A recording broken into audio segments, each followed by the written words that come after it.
Law enforcement still trying to clear the streets in Baltimore with that curfew now an hour in effect. It has been 1 hour since it started. People still on the streets. Yeah, that's right. And things are starting to take a violent turn.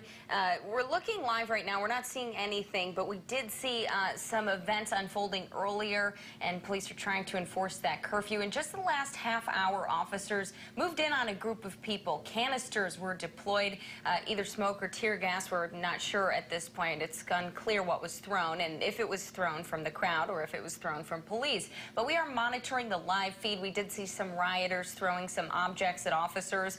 The Baltimore Police Twitter account also claims that a group of criminals just set fire outside of a library in the city. Marissa, it got so smoky, we saw the helicopter actually move to another position because you really couldn't see anything but smoke or gas, depending on what that was. Right now, there are about 2,000 troops with the National Guard on the streets, along with about 1,000 police officers. Last night's violence has led leaders to close tomorrow's Orioles-White Sox game to the public. Schools, they're set to be open. This, of course, all comes after Freddie Gray's death in police custody.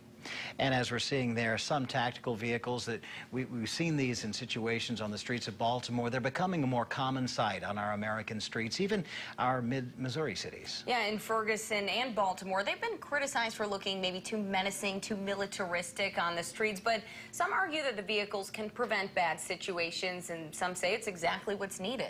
ABC 17's Daniel Wynn got inside one of those armored vehicles tonight. He joins us live. And Daniel, they tell you these vehicles are purely defensive, not offensive.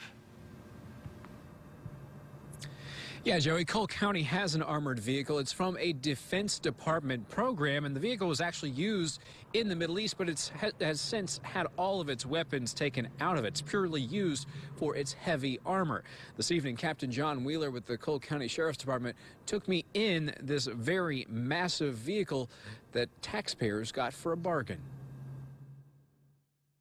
It's a $689,000 vehicle, and we got it for nothing. It didn't cost anything because technically taxpayers have already paid for it once. Vehicles like this are being used in Baltimore because the riots have gotten too dangerous for everyday police cruisers.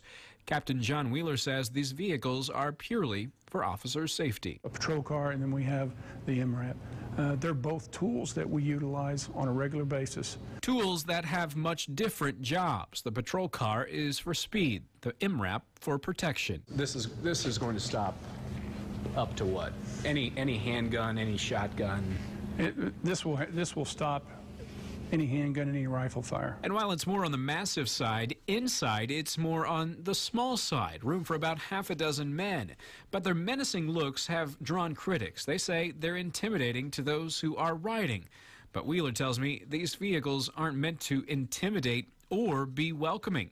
They have one job. You can't put a cost on the kind of safety that this provides, correct? No, you really can't.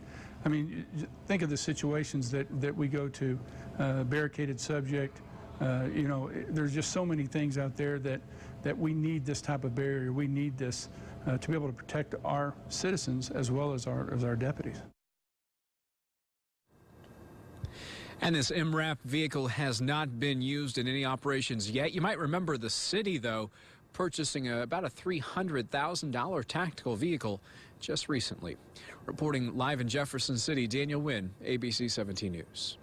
And Wheeler also told us many departments took advantage of the government program. We found a number of our surrounding counties and municipalities in mid-Missouri also have those MRAPs.